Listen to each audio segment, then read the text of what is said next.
Welcome everyone to today's webinar, Breakthrough Community Change, a guide to creating a common agenda that changes everything.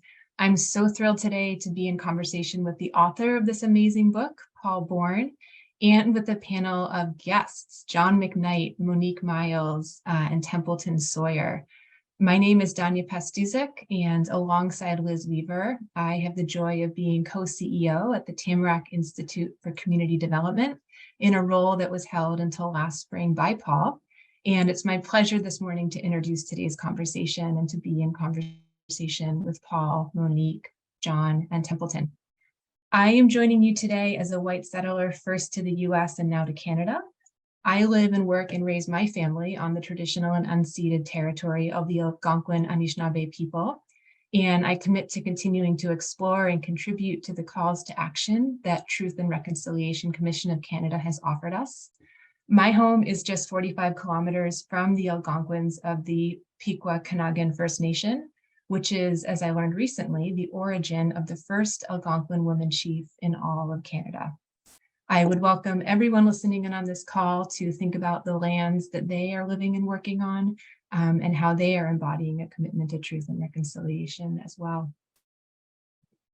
As I mentioned, I'm really excited to be here today with three people who I consider friends, mentors, and champions of change: Paul Bourne, Monique Miles, John McKnight, and Templeton Sawyer, which is four. Math was not my best subject in school. All four of these people powerfully celebrate the power of community and the power of a big result and a widely held plan to achieve it. I'll ask each of them to introduce themselves in this order. Templeton, let's start with you. Monique will go to you, and John finally to you. And then we'll have a conversation. Thank you so much, Danya. Good afternoon, everyone. My name is Templeton Sawyer. I'm calling in from Halifax, the unceded territory of the Mi'kmaq people, and I am so privileged to be in this space today with amazing leaders. I'm a community advocate. I put myself in that space of someone who advocates every day for young people, for people to grow and develop in different areas of their life, for people who are looking to be employed as an employment practitioner, advocating for them, advocating for people with disabilities. And so advocating every day, helping people every day. And this book, I can't wait to get into the discussion about this book. It really stood out to me. So yeah. So greetings, everyone. My name is Monique Miles. I'm a vice president at the Aspen Institute with the Aspen Institute Forum for Community Solutions. This work of supporting community collaboratives, community change, is very much a part of my professional experience and probably also my life journey. At the Aspen Institute Forum for Community Solutions, I have the honor and privilege of leading the Opportunity Youth Forum and Fun, which supports 40 communities in the United States. That includes rural, urban, and tribal communities, to bring partners together across systems and across sectors to improve education and career outcomes for youth and young adults between the ages of 16 to 24. And a really big part of that is really fostering long-term sustainable community change. It's a real honor and pleasure to be here with you all today. Good afternoon, or perhaps for some of you this morning. This is John McKnight, and I am the co-founder of a national movement called the Asset-Based Community Development Movement. We are international now and have tried to foster the idea that in every community there are resources unrecognized and unutilized.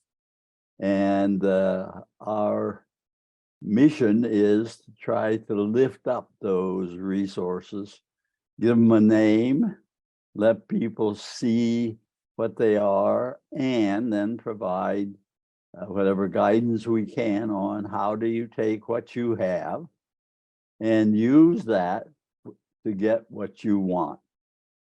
I just want to say congratulations on this book, which of course is not your first book. I've had the excitement for this for going on 14 months now, and just tremendous congratulations to you. I'm going to stop talking so you can tell the group a little bit about yourself and this amazing book. Thanks, Danya, and thank you so much, Monique and Templeton and John, for joining us today. It just feels so honored that you're here on this special day. It's actually the day the book goes on sale. So it was held by Penguin Books. Barrett Kohler published it. Penguin Books held it so they could do international distribution. But today is the day. And that's interesting in its own right. Audible, of course, in their own wisdom, released it in 8 February. So I'm not sure how they quite got a hold of it. But I've been getting all these inquiries since then of people who listen to these books. I'm excited. You know, I had spent 20 years with Tamarack and loved every day. And we have 50,000 active learners there. And many of you on this call are those active learners. And I just felt whenever you came to anything, such an honor.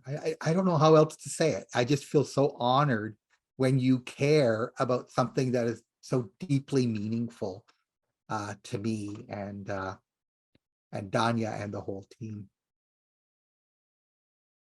I wrote this book maybe as a way of not forgetting what I know. So, you know, when I left Tamarack, we called it retired, you know, but I was a bit young for that, but it feels that way because it was such a significant chapter in my life. And I currently still work with communities and coach them in many of the things that we talk about in the book.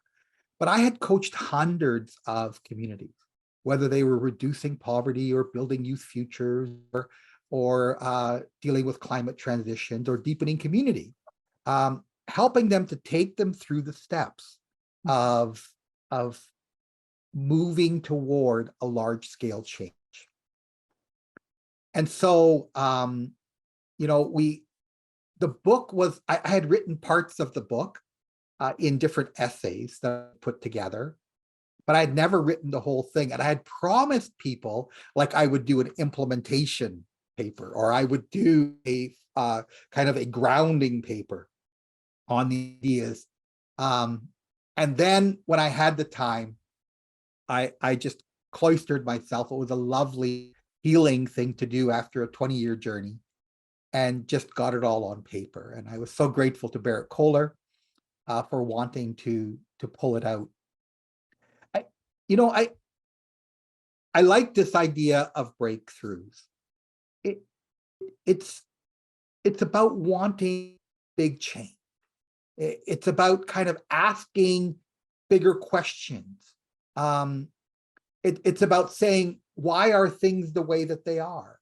And they could be different. But then how?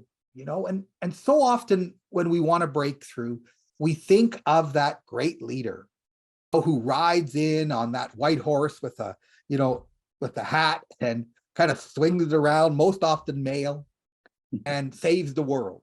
You know, well, breakthrough community change is not that. Or we think about that great invention. If we just had another good idea. Well, good ideas help, but by themselves, they don't achieve breakthroughs, you know? Or if we just spent a lot more money, you know, this would all get fixed. Well, I've seen more money do more harm than good. So I thought that we don't need it. It's just not the answer in itself. But when we unite people in a common agenda, a common commitment, and that's really the difference between a common agenda and a strategic plan. Because a common agenda, its most important role or goal is a common commitment, where people are committed to change and that they see themselves in the change and they see how their assets and the skills that they bring are going to contribute to the change, and they want to bring those gifts.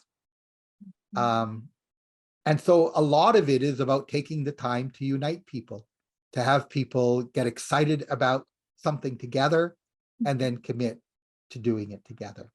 And this book is called a guide to creating common agendas that change everything. In other words, it is very much a practical, easy to follow, never step by step, because I don't do anything step by step, but it's kind of idea by idea and bringing some logic to the change and to the order. And if I have one hope, one big hope, is that when you read the book, you see me as having tried to coach you. And a good coach asks a lot more questions than they give answers. So if you're looking for easy answers, they're not in the book. But if you're looking for ideas, the same ideas I've given to hundreds of communities about how they can achieve large-scale change, this is the book for you. So again, thanks everyone for joining us today and just for letting me introduce the book. Thank you, Paul. I love that provocation at the end. The connection between powerful questions and breakthrough change is really strong. So thank you for closing with that. I wonder if we could go to you, Monique, first. Would love to hear about some of the breakthroughs that you're seeing and how you experience the idea of breakthrough in this book.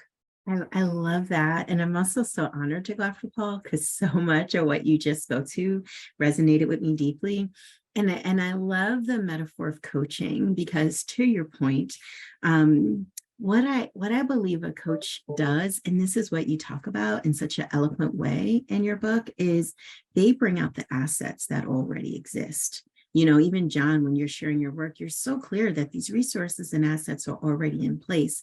What a coach does is draw them out, is bring them out so that they can serve a purpose even greater than that individual, which I also think, Paul, is very much. Yeah, the vision of your book and the type of community collaboration and community engagement you're talking about. And then the other thing that I love about the way that you frame this is, in my mind, as I was reading through it, it's how to operationalize in many ways, taking and demystifying something that can feel amorphous, something that can feel so big, and it's hard to even know where to start, and begin to offer. And I love this, like, you know, not being super prescriptive, but at least a way in to think about how to operationalize this. And also, Paul, you talk about this eloquently as well, bringing everyone in, that community engagement piece, so that you're bringing everyone along on this journey, and together the community is designing sustainable solutions that live and exist and also evolve over time. There's so much more I can say, and I hope we'll get into this and unpack it, because I had many connections with our own work in the US and actually also in other countries around the world. And so much, I think, insights that you offer people, this guide to help them on their journey to community, collaborative community change. But Danya, you asked for a story, or what we're seeing in our own work. And what I will say is that for us, I'm trying to think about both what we've just come through as a country and where we go next. And so in our network, we support, again, 40 communities in the United States to come together and collaborate across systems and sectors. Many communities are using the collective impact approach, and really have, I would say, baked into this community power building, really focused on building the capacity of communities, as Paul talks about in his book, community engagement, which again is about acknowledging community assets. Also, what Paul talks about so beautifully in his book, which I love, is understanding the root cause and designing solutions that get to and address the root cause. In our work, we talk about that as transforming policies and systems. And also this piece that you talk about is not just social innovation, but also the mental models and how you change mental models in this work, which again, we think about in our own work as transforming policies and systems. And so what I would share, probably the most, the story that sort of sits in my heart and I think really captures the vision of not only what's possible in this work, but the why it's so important to think about collaborative community change. What I would say is that when the pandemic first hit, communities probably all over the globe were really scrambling. How are we going to respond? And given the young people, the youth and young adults that our work supports, we were concerned about the most vulnerable, understanding that when the pandemic hit communities that didn't have the infrastructure and capacity to come together and really organize in real time, it was going to probably harm the most vulnerable amongst us. What we found, Danya, is that for communities that had a collective impact approach, that had been coming together across sectors and systems, most importantly, had infrastructure and capacity to get together, they were able to organize a range of supports to not only protect young people and support young people, but support their families and support the whole community. Some examples of what that looked like. Summer youth employment is one of the most important ways that young people actually get dollars, get valuable work experience, and get onto a meaningful path that helps them gain the skills to transition into adulthood. Communities that have been collaborating were able to figure out how to pivot in real time and shift to offering summer youth employment virtually. Imagine organizing employers, healthcare, payment to people, credits for young people, but because they had that collaborative capacity, they were able to pivot in real time. Young people were able to get together and organize food drives, open up pantries, get clothing in the hands of communities that need them, healthcare supports, translating federal benefits for community members who spoke many different languages, and all of that responsiveness to protect and serve the most vulnerable in communities was 100% connected to the collaborative community change model, the collective impact model, and the infrastructure communities had to meet their most pressing challenges. So that's what I would offer up as one of the most sort of recent stories of the power of the ideas and concepts that Paul talks about in his book. It's not only about being able to solve your challenges, but it's even in responsiveness to the unexpected, the unplanned, and how that could harm probably the most vulnerable, and having the relationships, the trust, the assets all organized in a way that helps the community respond immediately to support its most vulnerable. Beautiful. Beautiful. Monique, thank you so much. The power of collaboratives to pivot to the needs of community is a takeaway I have from your comments and from Paul, your book as well. John, how about you? How tell us a little bit about breakthroughs in communities that you've seen and how you see that coming across in this book, and then Templeton, will go to you. All right. Well, let me start with the book itself. When I got done reading it, there are so many things that stood out. And yet I thought if we were going to enthuse people about buying the book, there are some things that really stand out in this book. And I would say the first is that it is the only book that I know of in the community development field, and there are a lot of books in the field, but it's the only book that synthesizes processes that have been developed to develop communities in different ways and modes. There are a lot of tested good practices that various organizations have developed. And Paul has taken those and synthesized them, learned from them, and then put his own rich experience on top of that from Tamarack. So that's the first thing. If I were going to put a book on community development near or at the top, it would be this book, because it's the only one I know that would be the synthesis of the best practices and thinking of the various fields, including our own asset-based community development, that work toward an effective neighborhood.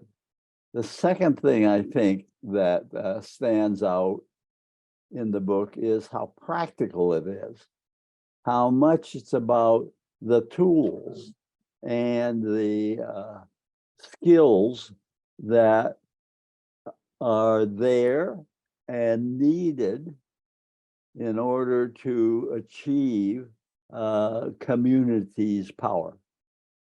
And it's so direct and practical that you don't have to have a PhD to figure out how to go ahead.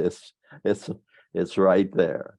And the third thing is I think of ABCD as being a process at the most local level. It's small scale, neighborhood sized, right? And then I think there are all kinds of national organizations that have large scale, national agendas. In between, I think what we have in this book is the space in the middle, well-defined, the city level, where you can get some large-scale change, which is different than the neighborhood level where we focus and different from national policy. So it takes a focus on the middle of scale and reaches all kinds of people who would not ordinarily be reached in terms of where they live in a larger community or a city. So those three things stand out for me. I would say overarching that is something that Paul developed and mastered, and I think is just almost the starting point.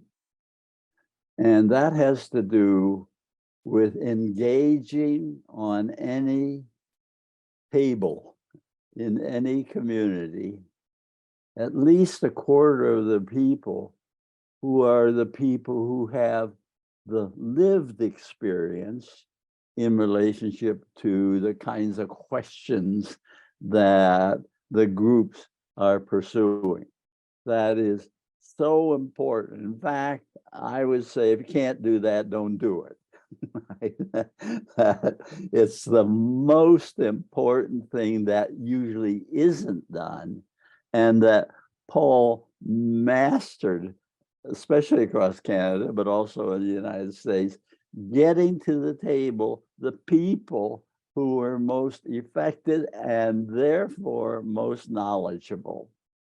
So all of those stand out to me as the reason somebody would take this book and read it, because those are its unique characteristics. Stories, because we are pretty local, there's a repeated story, but an example is in the city of Menasha, a neighborhood went door to door to 300 households in that neighborhood, sort of a working class neighborhood, and asked people from each of the houses what were their skills, talents, abilities, passions, knowledge. And when she got done, she had about 800 things that people said they could do, that they valued, and this is the most important, they were willing to contribute. Right? So from that kind of beginning, she was able to find as well the people who were the real connectors. But she had so many things that could be connected that made things better locally. And so that process is the story that is most common in ABCD. And I would say it allows people in a neighborhood to see for the first time how powerful they are.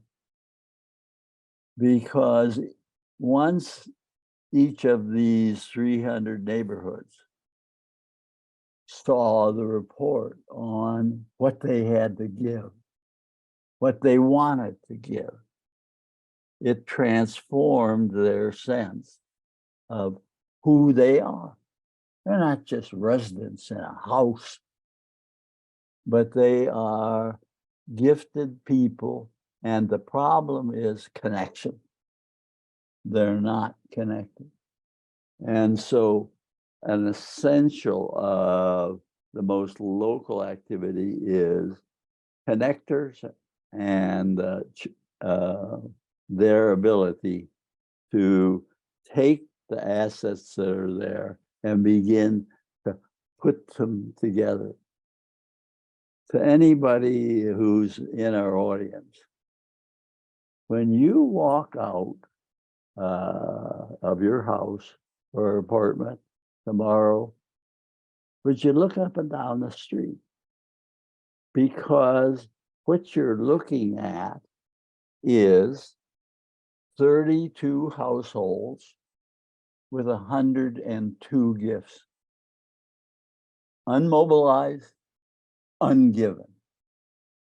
And what ABCD is about, and at a larger scale, Paul's work is about, is to say, if I have that much in resources there, and I have that many people waiting to give, then the possibilities for change are just almost infinite if somebody becomes the effective connector and sets a connector's table.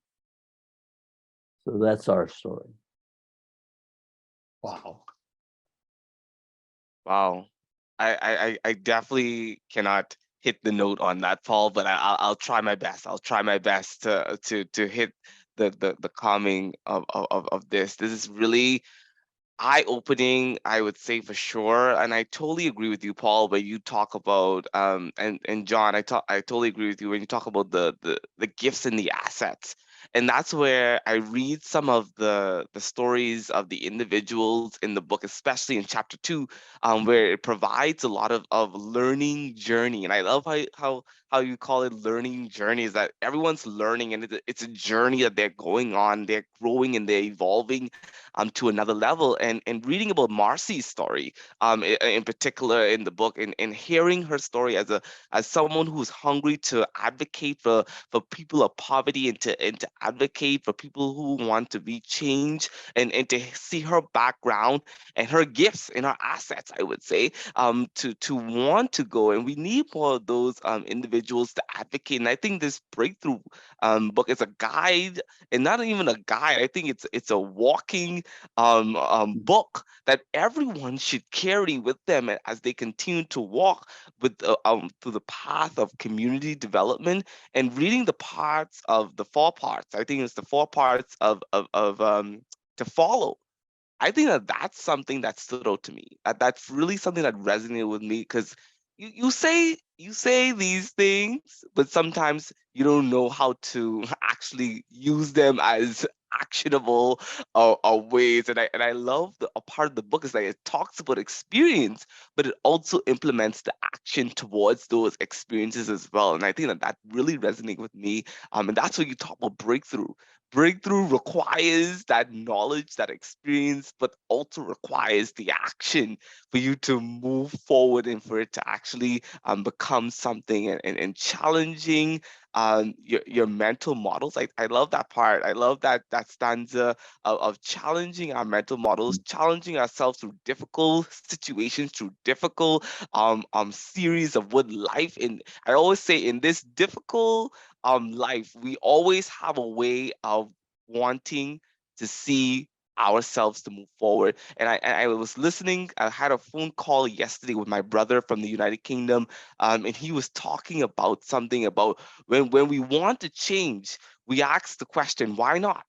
Why not? Why not? And I feel like it connects this book. Why can't we go into community and do these things? We need more of the connection. And when you talk about connecting the dots, bringing people together, it's something that makes a change. And I love this book. It talks about don't think about it as a competition. We coming together, we're partnering together, we're bringing our strengths, our assets, our abilities, all of it together. And I see about the breakthroughs.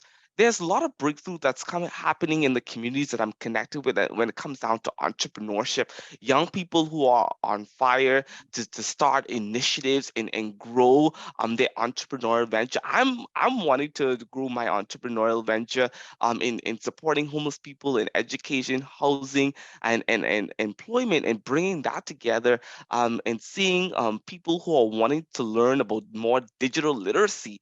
A lot of communities want to unite and bring their digital aspects together in order to understand this work, in order to come together, because I feel like COVID has taught us that digital is the way to go. It's a way that has stopped a lot of people from doing what they have to do, but they're forced now to learn in order to build community, in order to break down these barriers that's going on. And so that digital aspect has become really strengthened to an employment. I think I speak for my organization, Teamwork Cooperative, which is part of the government of Nova Scotia Works, that supports people with disability, but also all Nova Scotians in employment. And we break barriers in helping people to employment and making sure that they are employed. There's no. If you're someone who has an ability, a way to work, you can go to work, you can develop the skills. And that's why we provide so much different services and skills experiences for our clients every day. And we always say, if we don't know a way, we'll find a way. And that's something that we always try to strive every day for our clients and stuff like that. And so Paul, I love this book. I think that this book is really a guiding tool. And I love the quote in chapter 11 that says, give people good information and effective tools, and they will organize and work together to create a kind of community they want. That resonated with me. And I feel like once you give people the tools and the actions that they need, there will be an awakening. I call it an awakening in community for them to move forward. And I think that this book is an awakening for us to move forward in community. Thank you so much. Paul, I know we want to talk about opportunities that our colleagues here have seen when it comes to organizing community change. I know we want to talk about some of the skills that they each believe are important. But before we go there, I'm so curious, what's going through your mind as you hear all of this? I'm just feeling, oh my God, I'm in the room with such brilliant people, and that they're saying good things about the book. And Monique, I've heard you speak before, but I started to tear up. It just was so moving, your story and your take on the book. Thank you for that. That was just really, you made me see things in the book that I knew, but I haven't been able to articulate. And that was beautiful. And John, of course, you've been my mentor for near 30 years. And you wrote the foreword to the book, and the fact that you find it useful. And I know that sounds so simple, but the fact that you find it useful to me is the greatest compliment that anyone could give me. And I had spent so many hours, like when I write, like I get into a zone and I actually don't move my body. And I try at 4 o'clock every day to go for a walk.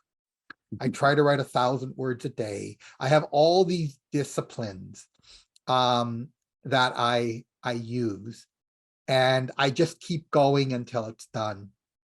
And at the end, I could barely walk. I could barely, so I have to get into all this physio and exercise, which happens in every book. I don't know why.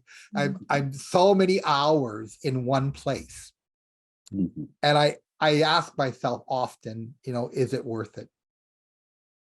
And Templeton, I just really valued both the energy that you came at this with, the enthusiasm that you bring to this book and this idea, and that you saw this as a journey, and it's very much for me, a journey for others, right, as people go on, but it's also a journey for me. And maybe in a sense, the book comes across as a journey, because when I engage with Monique, when I engage with John, when I engage with the world of collective impact or community engagement or collaborative leadership or asset-based community development or participatory evaluation, you know,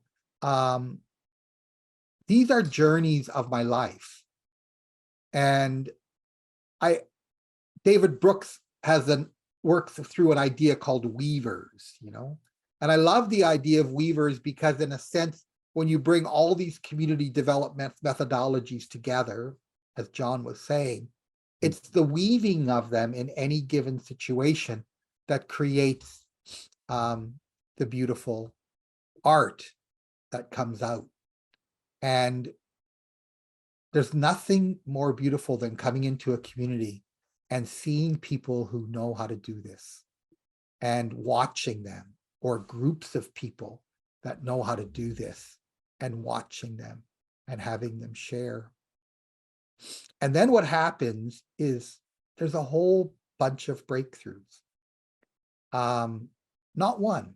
That's the interesting thing about breakthrough community change.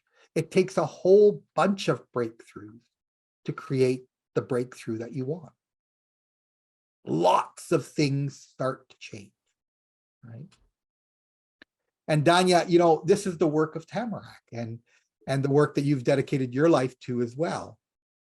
This sense of being able to help people on their journey, to give them confidence, to be the community builders, to learn and strengthen the techniques that they need, and to practice them and to question them.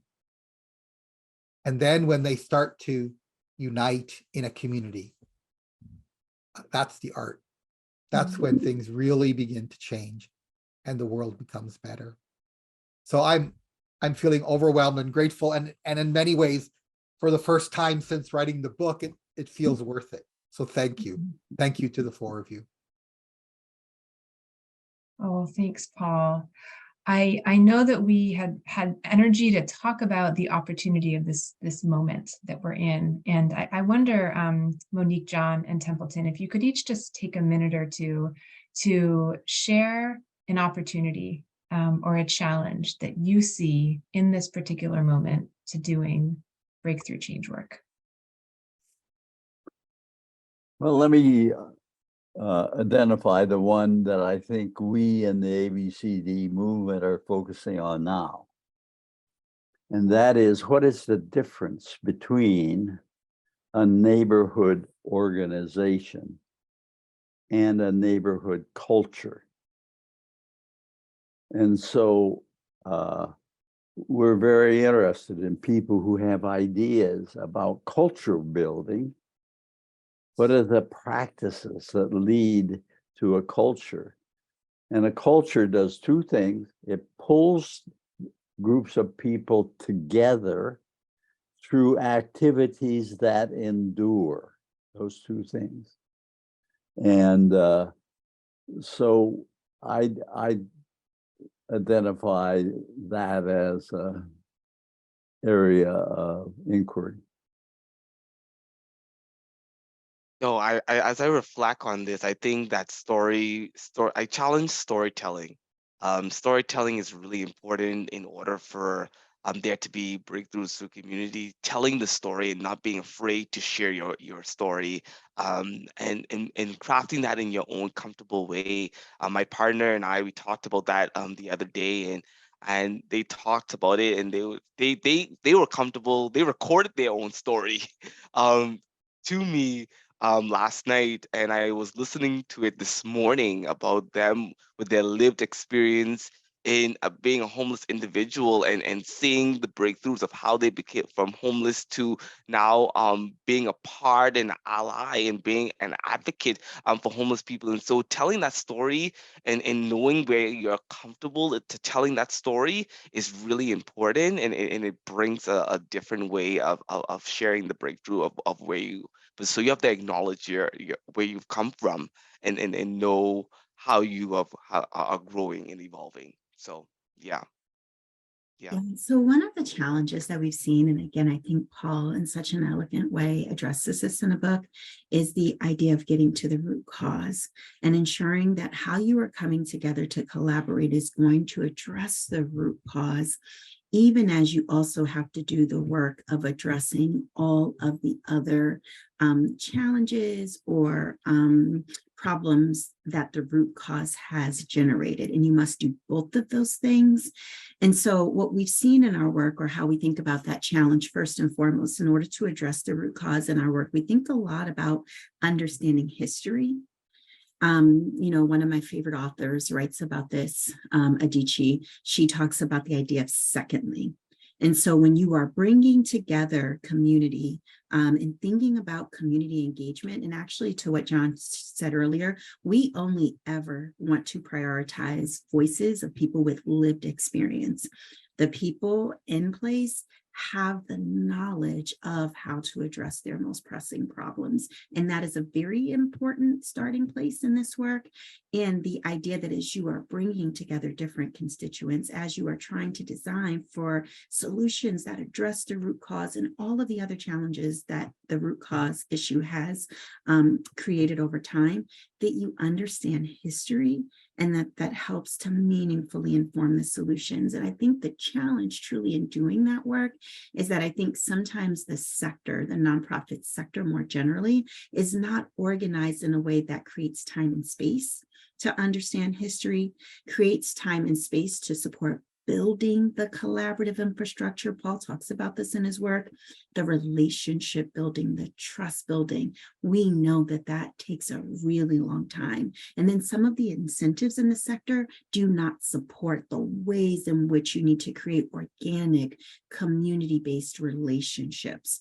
And so being able to both design the type of container or support the type of meaningful community engagement that creates space to understand history, creates space to meaningfully engage many different types of stakeholders to come together to address the root cause and all of those other associated challenges. It's really important to also be able to, at the same time, bring the sector along. So whether we're talking about funding, private funding or public funding, whether we're talking about how we think about outcomes and the stories that we tell about outcomes, that all of these things can come together and converge in a way that really supports deeply, deeply rooted, community-based, grassroots solutions that communities are identifying themselves, committing to themselves, and over the long term want to sustain. So again, challenges, understanding history, understanding root cause, and aligning the sector for that meaningful community engagement and trust building, and even outcomes that take a long time to generate, but are part of our collective learning journey, as Templeton was mentioning earlier. Can I ask you that question? What would you say are the pressing issues of the moment that require breakthrough? But before I go there, I just want to say I'm hearing something newly based on Monique, John, and Templeton, everything you've just shared. I'm realizing, again, I'm reminded of the privilege that those of us who hold these coaching and these facilitation and these design roles have to create the spaciousness, to create the time, to really first understand our own stories, and to love ourselves fully, despite what others may tell us, to then understand the real root causes of why things are the way they are, and to design solutions that address those root causes and nothing short of those. And then to really do culture change in the way that John talked about.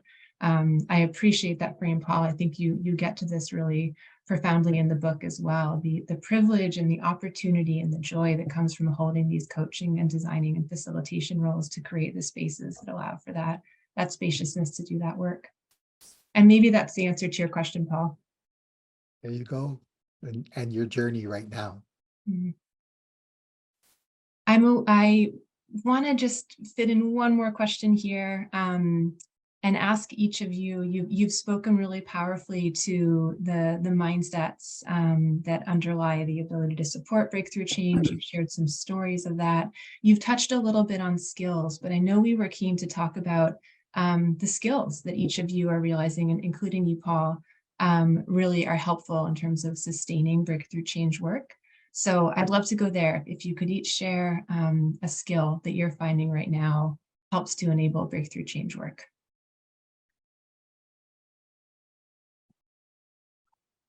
And I think you're referring, Danya, a little bit to the 6 skill sets at the back of the book. Thank you, Paul, for the reminder and for the frame that you offer in the book around that.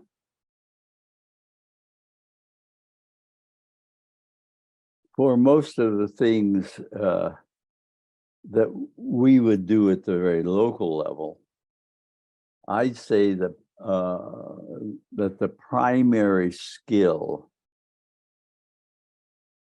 that makes things work is the people there who are good at connecting other people. And so we talk about those people as connectors, and that when you identify them and put them at the center of a table, I think you come out with Paul's common agenda, right? So I would put relationship building as the primary skill at the level we work. Beautiful, John, thanks. I'll go next. You know, I'm thinking about this in our work across the U.S. and one of our key takeaways over not just the 11 years of investing in communities, but for communities that, of course, were doing this work even before our investments began, so 20 plus years. What we see across the field is, without question, leaders who are able to do system thinking, which is a very, very particular way of understanding interconnectedness and being able to really sort of map institutions across the community. And then under that is a whole lot about understanding power, understanding funding, and the types of relationships and connections that are so necessary. So I say that to say system thinking is a very, very particular type of skill set.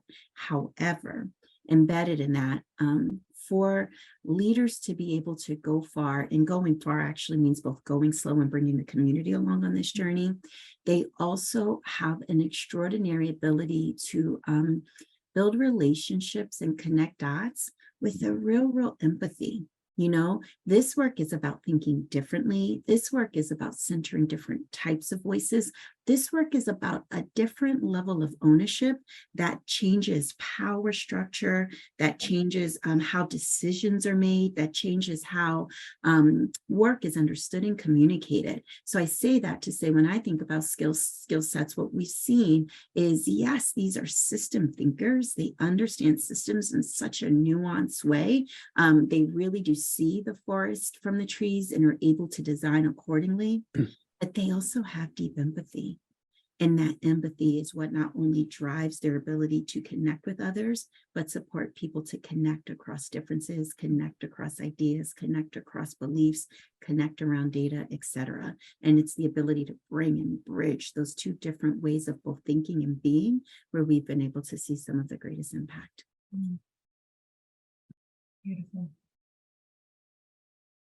Above all, I think in order to do any community work, the skill of passion, I think resonates above all. The skill of passion that has to allow you to wake up in the morning to want to do something and want to be a change agent. And sometimes you don't feel that way, but sometimes, and that's reality. You have to speak that for sure.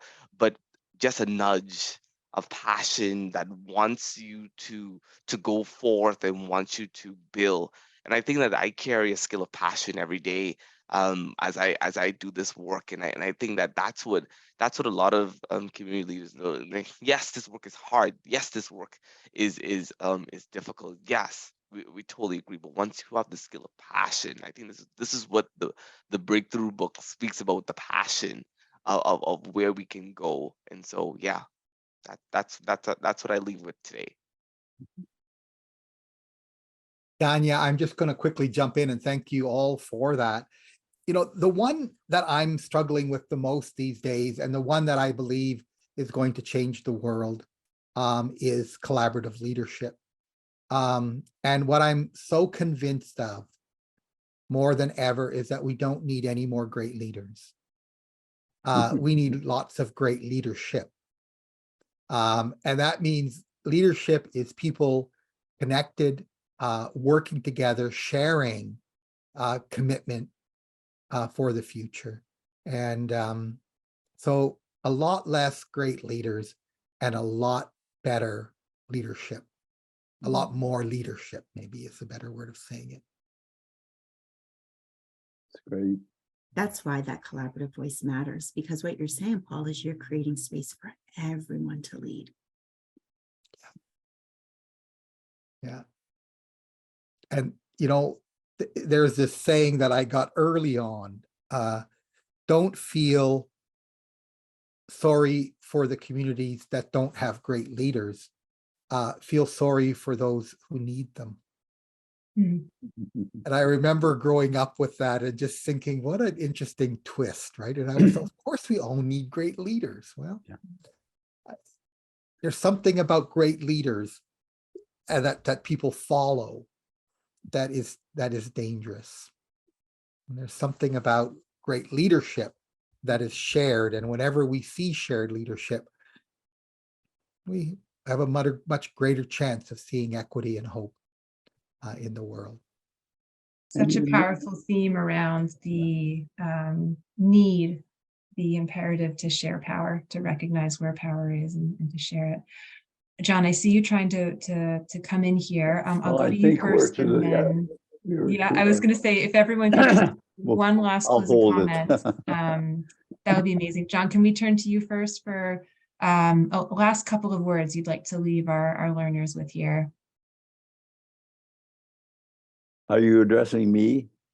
Yes, final comments, and then Well, we're going to do for now. A few words on leadership. I have found, even yesterday, once again, that among a group of people who are at the top of organizations and therefore called leaders, right? And there may be a few there, actually, but among those people, the idea that changes their vision is to say, your job is to be a precipitant. And a precipitant is something that you put with two things that don't come together, and the precipitant makes them come together. What a lovely. And they love it. I mean, it's all over that idea, because it says you're not in control. You are the actual force that brings together people who worry about being imperial, right? But they can be precipitants. And the key to a precipitant is that when the other two objects come together, the precipitant is not part of what comes out of those two coming together. Profound. I say these words from John Adams, and he said, if your actions inspires others to dream more, to learn more, to do more, and to become more, you are a leader. And that's something that I live by every day. Just knowing that it's about action, and it's really important. And I go back to this book brings action, and this book brings a lot of it. And it talks about the action steps as to where we need to go forward and engage into challenge us to come together and to be together. Yeah. And I think what's sitting in my heart for sure is this question, not just of hope, but also how can we be dreaming together? How can we dream the future together? And I love this because I think that what Paul has done is he's captured the stories of people across a range of places, across a range of lived experience, across a range of challenges, who dare to dream a different future, but create a space for many people to dream together. And then, of course, organize around action. But that intersection between the dream and then how we come together with our collective wisdom and dream an entirely different future, I think lives at the heart of what he has communicated in his book and what's possible for all of us when we come together to dream an entirely different future.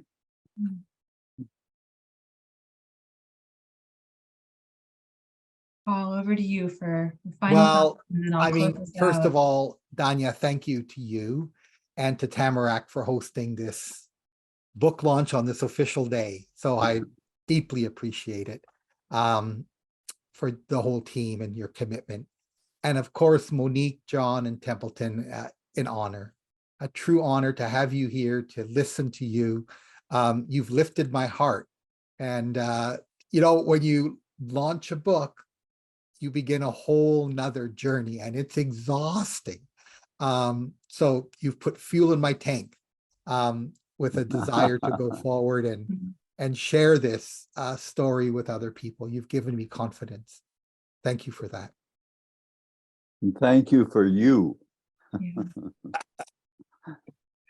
Thank Much you, joy, Paul, all. Much joy.